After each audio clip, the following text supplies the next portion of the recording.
క్రీస్తునాథుని యందు ప్రియ సహోదరి సహోదరులారా, సామాన్య 16వ ఆదివార ధ్యానాంశానికి మీకు స్వాగతం. ఈ వారం దేవుని యొక్క వాక్యాన్ని ధ్యానించటానికి ప్రభు మనకు మరొక గొప్ప అవకాశాన్ని ఇస్తూ ఉండగా, ప్రభు మన ముందు ఉంచుతున్న పట్టణాలను ఆధారంగా చేసుకొని కొంతసేపు దేవుని యొక్క వాక్యాన్ని ధ్యానించుకుందాం.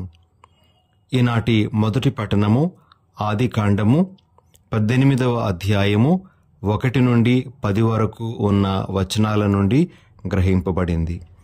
సువార్త పట్టణము లూకా సువార్త 10వ అధ్యాయము 38వ వచనం నుండి 42వ వచనం వరకు ఉన్న వచనాల నుండి గ్రహింపబడింది. ఈ రెండు పట్టణాలలో ముఖ్యమైనటువంటి ఇతివృత్తంగా ఆతిథ్యము అనేటువంటిది మనకు కనబడుతుంది. అయితే ప్రియ సహోదరి సహోదరులారా, మొదటిగా మొదటి పట్టణం నుండి కొన్ని సందేశాలను మనము గ్రహించటానికి ప్రయత్నం చేద్దాం. అబ్రహాము తన గుడారము వాకిటి వద్ద కూర్చొని ఉన్నప్పుడు మండు టెండలో 3 మనుజులు ఆ దారి గుండా వెళ్లడం చూస్తాడు. వెంటనే ఆయన ఆ 3 తన ఇంటికి ఆహ్వానిస్తాడు. తాను ఇచ్చేటువంటి ఆతిథ్యాన్ని స్వీకరించమని వారిని కోరడం జరుగుతుంది. ఈ క్రమంలో మనము అబ్రహాములో చూసేటువంటి 3 ముఖ్యమైనటువంటి సుగుణాలను గ్రహించటానికి ప్రయత్నం చేద్దాం. మొట్టమొదటిగా ప్రియ సహోదరి సహోదరులారా, ఆ బాటసారులు మండు టెండలో వెళ్తూ ఉండగా వారు అబ్రహామును మంచినీటి కోసం కానీ లేదా ఆహారం కోసం కానీ అడగలేదు. కానీ అబ్రహామే వారి పరిస్థితిని గమనించి తానే వారికి ఆతిథ్యం ఇవ్వడానికి ముందడుగు వేస్తాడు. ఇది అబ్రహాములో మనం చూసేటువంటి మానవత్వాన్ని ప్రదర్శిస్తూ ఉంది. ఒకరు కోరకుండానే వారి యొక్క అవసరాన్ని గుర్తించటం, వారికి సహాయం చేయడానికి ముందుకు రావడం అనేటువంటి గొప్ప లక్షణం మనము అబ్రహాములో చూడగలము. ప్రియమైన సహోదరి సహోదరులారా, మరి ఈ మంచి గుణం అనేటువంటిది మనందరికీ కూడాను అలవడాలి అని మనము ఈరోజు ఈ పఠనం నుండి గ్రహించాలి. కొన్నిసార్లు కొంతమంది వారి యొక్క అవసరాలు మనకు తెలియజేయకపోవచ్చు, కానీ మనకు వారి యొక్క అవసరతలేంటో తెలిసి ఉండవచ్చు. అలా మనము వారి యొక్క అవసరాలను గుర్తించినప్పుడు మనము చేయగలిగేటువంటి సహాయాన్ని చేయటానికి ముందుకు రావడం మన మానవత్వాన్ని మనము ప్రదర్శించుకునేటువంటి గొప్ప అవకాశంగా మనము గ్రహించాలి. మనము హెబ్రీయులకు వ్రాయబడిన లేఖ 13వ అధ్యాయము 2వ వచనంలో ఈ విధంగా వాక్యాన్ని వింటాం. పరాయి వారికి ఆతిథ్య మోసుగుటలో అశ్రద్ధ చేయకుడు, దాని వలన కొందరు తమకు తెలియకయే దేవదూతలకు ఆతిథ్యమిచ్చిరి. హెబ్రీయులకు వ్రాయబడినటువంటి ఈ లేఖలో కొందరు అనేటువంటి ఆ మాట అబ్రహామునకు వర్తిస్తుంది అని మనం గ్రహించాలి. మనం తెలియకుండానే ఇతరులకు చేసేటువంటి సహాయం దేవునికే చేరుతుంది అనే విషయాన్ని మనం గ్రహిస్తూ తద్వారా మన మానవత్వాన్ని ప్రదర్శించుకునేటువంటి వ్యక్తులంగా మారాలి అని ప్రభు మనకు తెలియజేస్తూ ఉన్నారు. ఇక రెండవ సుగుణం ఈనాటి మొదటి పట్టణంలో అబ్రహాము నుండి మనం నేర్చుకోవలసినటువంటిది ఏమిటి అంటే, అబ్రహాము తన ఇంటి దగ్గరకు వచ్చినటువంటి ఆ మనుజులతో ఈ విధంగా అంటారు. ఆదికాండము 18వ అధ్యాయము 3వ వచనము, ఈ దాసుడు మీ కృపకు పాత్రుడైనచో మా ఇంటిని సందర్శింపుడు, ఈ సేవకుని దాటిపోవద్దు. ప్రియమైన సహోదరి సహోదరులారా, ఆ 3 మనుజులలో దేవుని దర్శించగలిగినటువంటి అబ్రహాము వారితో చాలా ప్రాధేయపడి అడగడం జరుగుతుంది. నేను మీ యొక్క కృపకు పాత్రుడనైతే మీరు నా ఇంటిలో ఉండండి, నన్ను దాటిపోవద్దు అని బ్రతిమాలడం అనేటువంటిది మనం చూస్తూ ఉన్నాం. ఇక్కడ అబ్రహాము తనను తాను ఎంతగా తగ్గించుకున్నాడో కూడా మనము గమనించగలం. అబ్రహాములో ఈ రెండవ సుగుణం తన యొక్క దీనత్వం అనేటువంటిది మనకు కనబడుతుంది. అతిథులను ఆహ్వానించటానికి అతడు ఎంత ప్రాధేయపడుతూ ఉన్నాడో, అదేవిధంగా ఆ అతిథులు తన గృహాన్ని దాటిపోకుండా ఉండాలి అని కూడా అతడు ఎంతగా అడుగుతూ ఉన్నాడో మనము గమనించగలము. ప్రియ సహోదరి సహోదరులారా, ఈ సందర్భంలో మార్కు సువార్త 10వ అధ్యాయము 46 నుండి 52 వరకు ఉన్నటువంటి వచనాలలో బర్తిమయి అనేటువంటి ఒక గ్రుడ్డివాని గురించి వినడం అనే విషయాన్ని మనం జ్ఞాపకం చేసుకుందాం. ప్రభువు ఆ మార్గంలో వెళ్తున్నాడు అని బర్తిమయికి తెలియగానే అతడు బిగ్గరగా, దావీదు కుమార యేసు ప్రభు, నన్ను కరుణింపుము అని అరవడం మొదలు పెడతాడు. దగ్గర ఉన్నటువంటి వాళ్ళు అతన్ని వారించినప్పటికీ కూడా ఇంకా బిగ్గరగా ఆ ప్రభు యొక్క దృష్టి తన మీద పడాలని అరుస్తూనే ఉంటాడు. ప్రియ సహోదరి సహోదరులారా, ప్రభు తనను దాటిపోకూడదు అనేటువంటిది ఆ గ్రుడ్డివాని యొక్క ఉద్దేశం. తన దగ్గరకు వచ్చినటువంటి ఆ ప్రభు యొక్క సన్నిధానాన్ని అతడు కోల్పోకూడదు అనేటువంటిది అతని మనసులో ఉండేటువంటి గాఢమైనటువంటి కోరిక. ఇదే విషయము మనము అబ్రహాములో కూడా గమనించగలము. తన ఇంటి చెంతకు వచ్చినటువంటి ఆ ముగ్గురు మనుజులలో దేవుణ్ణి చూడగలిగినటువంటి అబ్రహాము వారు తనను తన గృహాన్ని దాటిపోకూడదని ప్రాధేయపడుతూ ఉన్నాడు. ప్రియులకు సహోదరి సహోదరులారా, దేవుని ఆహ్వానించటానికి మనలో దీనత్వం అవసరం. ఎందుకు అంటే ఎవరిలో అయితే దీనత్వం ఉంటుందో వారిలో దేవుడు ఉంటారు, వారిలో దేవుడు గొప్ప కార్యాలను కూడా చేయగలుగుతారు. మరి అబ్రహాము యొక్క ఆ దీనతతో కూడుకున్నటువంటి మనవిని ప్రభువు అంగీకరించినట్లుగా మనం గమనిస్తాం. కాబట్టి ఎవరెవరైతే దీనతతో ప్రభువుని అర్థిస్తారో తప్పనిసరిగా వారిలో ప్రభు యొక్క సన్నిధి అనేటువంటిది నెలకొంటుంది అని మనం గ్రహించాలి. ఇది రెండవ సుగుణం మనము అబ్రహాము నుండి ఈనాటి పఠనం ద్వారా నేర్చుకోవలసినటువంటిది. ఇక మూడవది అబ్రహాము నుండి మనం నేర్చుకోవలసినటువంటిది, ప్రియ సహోదరి సహోదరులారా, అబ్రహాము ఒకసారి తన అతిథులకు ఆతిథ్యాన్ని ఇవ్వడం ప్రారంభించినప్పుడు తన దృష్టంతా కూడా వారిని ఎలా సంతోషపరచాలో దాని మీదే పెట్టడం జరిగింది. వారికి నీరందించటము, ఆహారం తయారు చేయటానికి ఏర్పాట్లు చేయడము, వారు విశ్రాంతి తీసుకోవడానికి తగిన ఏర్పాట్లు చేయడం, ఇవన్నీ కూడా అబ్రహాము వారిని సంతోషపరచటానికి చేసినటువంటి క్రియలుగా మనం గుర్తించగలం.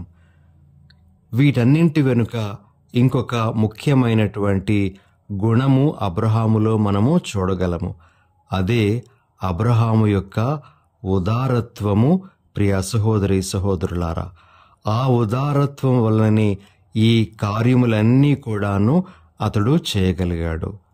మరి ఎవరైతే ఉదారత్వంతో జీవిస్తారో అటువంటి వారు దేవుని యొక్క ఎనలేని దీవెనలకు పాత్రులవుతారు అనే విషయాన్ని అబ్రహాము మనకు మరొక్కసారి ఇక్కడ నిరూపిస్తూ ఉన్నారు.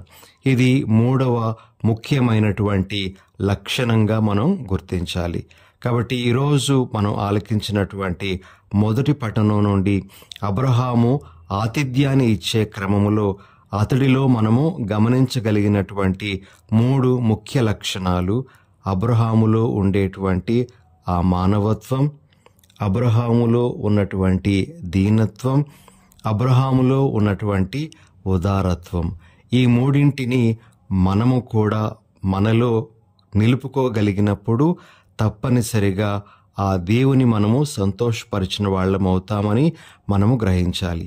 ఇలాంటి వ్యక్తులు ఇచ్చేటువంటి ఆతిథ్యాన్ని ప్రభువు అంగీకరిస్తారు అని మనం గ్రహిస్తూ ఇలాంటి వ్యక్తిత్వంతో మనం జీవిస్తే మనలో దేవుడు వసిస్తారు అని ఖచ్చితంగా మనము చెప్పగలము. ప్రియులకు సహోదరి సహోదరులారా, ఇక ఈరోజు మనం ఆలకించినటువంటి సువార్త పఠనము లూకా సువార్త 10వ అధ్యాయము 38 నుండి 42 వరకు ఉన్న వచనాలలో మార్తా మరియలు ఏ విధంగా యేసు ప్రభువుకు ఆతిథ్యం ఇచ్చారో మనము చూడగలం.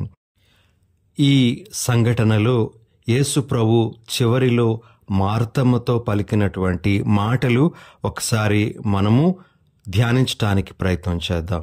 యేసు ప్రభు ఈ విధంగా మార్తమ్మతో అంటారు, మార్తమ్మ మార్తమ్మ, నీవు ఎన్నో పనులను గూర్చి విచారించుచు ఆతురపడుచున్నావు, కానీ అవసరమైనది ఒక్కటే. మరియమ్మ ఉత్తమమైన దానిని ఎన్నుకొనినది, అది ఆమె నుండి తీసివేయబడదు. ప్రియులకు సహోదరి సహోదరులారా, ఈ మాటలు చెప్పడం ద్వారా యేసు ప్రభు మార్తమ్మ చేసినటువంటి సేవలను నీరుగార్చలేదు. అదేవిధంగా మార్తమ్మ చేసినటువంటి పనులను తక్కువ చేయలేదు. ఆమె చేసేటువంటి ఆ పనులు కూడా ముఖ్యమైనటువంటివే.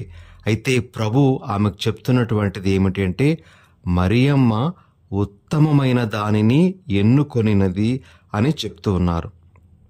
ప్రియులకు సహోదరి సహోదరులారా, ఈ వాక్యాన్ని మనము ఆలకిస్తూ ఉండేటప్పుడు మరియమ్మ ఉత్తమమైన దానిని ఎన్నుకొనినది అని ప్రభు చెప్పడం వెనుక ఉండేటువంటి భావాన్ని కొంత ధ్యానించటానికి గ్రహించటానికి ప్రయత్నం చేద్దాం. ఉత్తమమైన దానిని మరియమ్మ ఎన్నుకొన్నది అని ప్రభు చెప్పినప్పుడు అందులో మనకు కనబడేటువంటి కొన్ని విషయాలు. మొట్టమొదటిది, ప్రియ సహోదరి సహోదరులారా, మరియమ్మ ఎలా ఉత్తమమైనది ఎన్నుకొన్నది అంటే, ఇక్కడ యేసు ప్రభు యొక్క ఆతిథ్యాన్ని ఆమె అంగీకరించింది. వారు యేసు ప్రభువుకు ఆతిథ్యాన్ని ఇవ్వడం కాదు, కానీ యేసు ప్రభు యొక్క ఆతిథ్యాన్ని ఆమె అంగీకరించింది.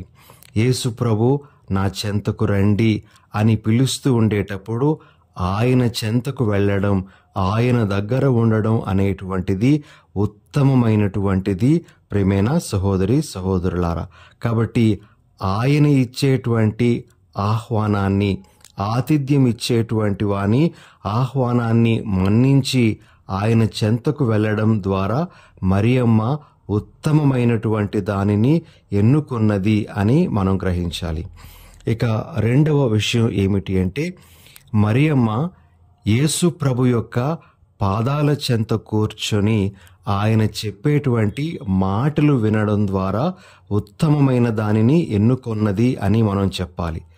పాదాల చెంత కూర్చొని వినడం అనేటువంటిది శిష్యరికానికి గుర్తుగా ఉంది.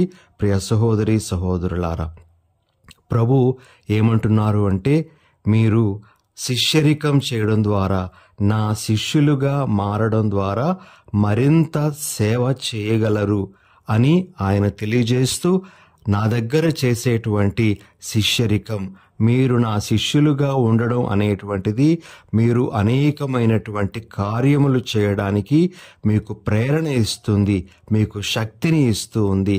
కాబట్టి శిష్యరికం చేయడం అనేటువంటిది ఉత్తమమైనటువంటిది అని ప్రభు చెప్తూ ఉన్నారు.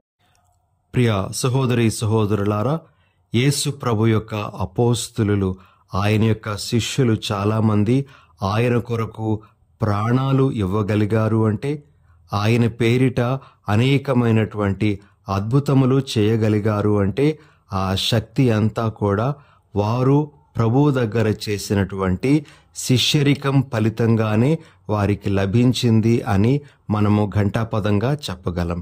కాబట్టి యేసు ప్రభు దగ్గర శిష్యరికం చేయడం అనేటువంటిది మనలను గొప్ప కార్యాలు చేయడానికి ప్రేరేపిస్తుంది, ముందుకు అది మనలను నడిపిస్తూ ఉంది అని మనము గ్రహించాలి.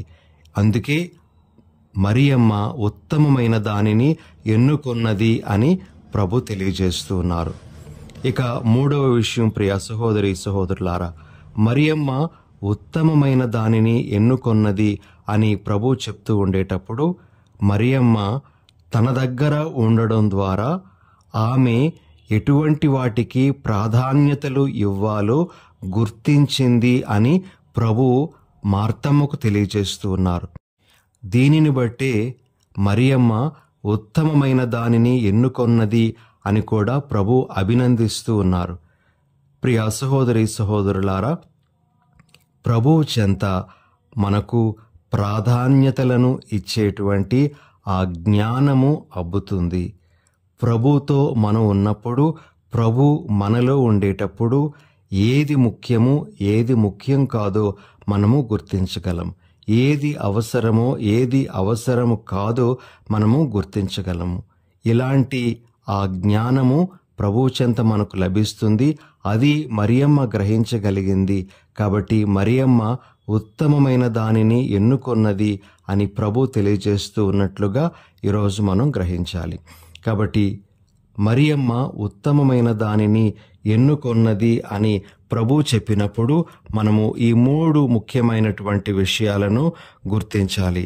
మొదటిగా, మరియమ్మ యేసు ప్రభు ఇచ్చే ఆతిథ్యాన్ని అంగీకరించింది.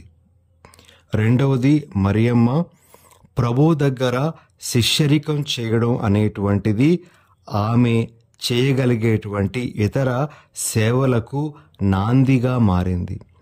అదేవిధంగా ఆమె ప్రభు చెంత దేనికి ప్రాధాన్యతనివ్వాలో, దేనికి ప్రాధాన్యతను ఇవ్వాల్సినటువంటి అవసరం లేదో అనే విషయాన్ని నేర్చుకోగలిగింది. అందుకే ఆమె ఉత్తమమైన దానిని ఎన్నుకొన్నది అని ప్రభు ఆమెను అభినందిస్తూ ఉండగా, మనము కూడా మరియమ్మ వలె ప్రభు చెంతకు వచ్చి ప్రభు దగ్గర ఉండి ఇలాంటి విషయాలను మనం నేర్చుకోవాలి.